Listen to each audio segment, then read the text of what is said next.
What is up, guys? Delboy here. So today an interesting fight has been made for the undercard of David Haye versus Tony Bellew 2. That fight is between Emmanuel Rodriguez and Paul Butler. They are going to be fighting for the vacant IBF bantamweight title, which was of course vacated by Ryan Burnett. Ryan Burnett had a choice to defend either his WBA title or his IBF title, and essentially he chose the easier title defence, which was the WBA. So as a result, his IBF title became vacant. He couldn't defend the title. So Butler and Rodriguez are fighting for that vacant title. And by the way, if you didn't know, Rodriguez was the mandatory challenger.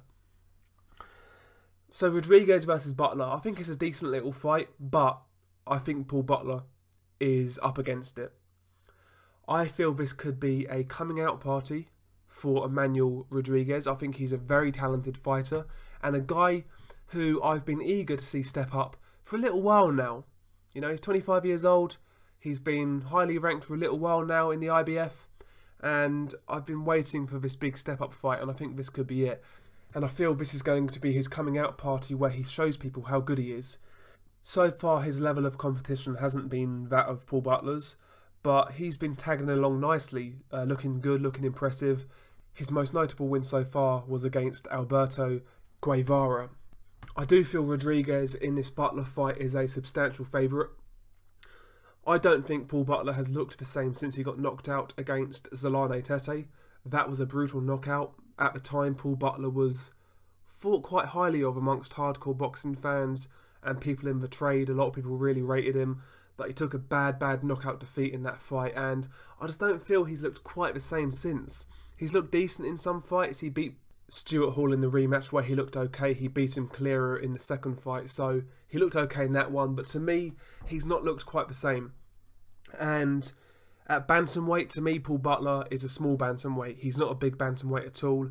He obviously started out at super flyweight, so Rodriguez is going to be the bigger man, and from what I can see on film, Rodriguez looks like quite a big bantamweight. So Rodriguez to me looks the bigger man. He is the fresher man, and arguably he's going in there with more confidence. Not only that, I feel that Rodriguez is a supremely talented fighter. He's a very good counter-puncher. He's got a lovely counter left hook, and also he is brutal with the uppercuts, especially at mid to close range, and he can counter with the uppercut too.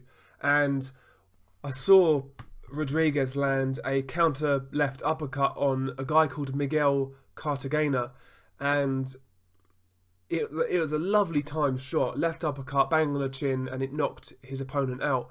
And as we remember, when Paul Butler was soundly beaten by Zolane Tete, it was the uppercut that finished him.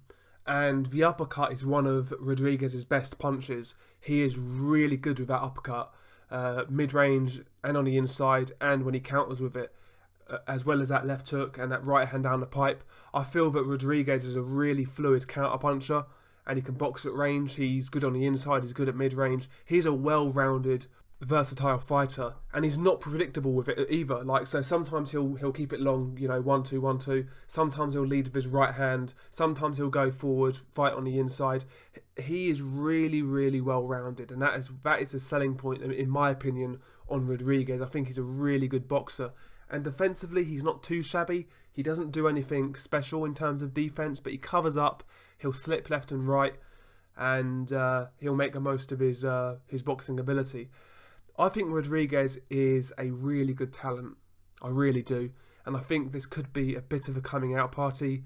I think this could be similar to the Tete fight in that sense, where nobody really heard of Tete at that time. But Tete came over and he blasted Paul Butler out of there in a really good display. I could see something similar happening in this fight.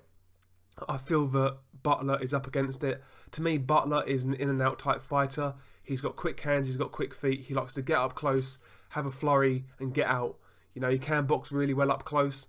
He's very talented, but I feel in this fight he's going to be outsized, he's going to be outgunned, and Rodriguez has very good skills of his own. So I feel he's up against it here.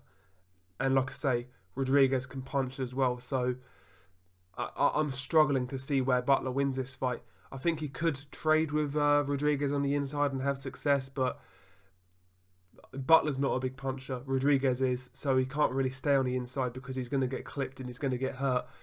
And I'm not sure whether Butler can take a lot of punishment from Rodriguez.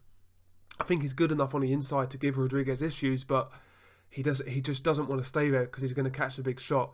And he can't outbox Rodriguez from range as far as I'm concerned. Not from what I've seen.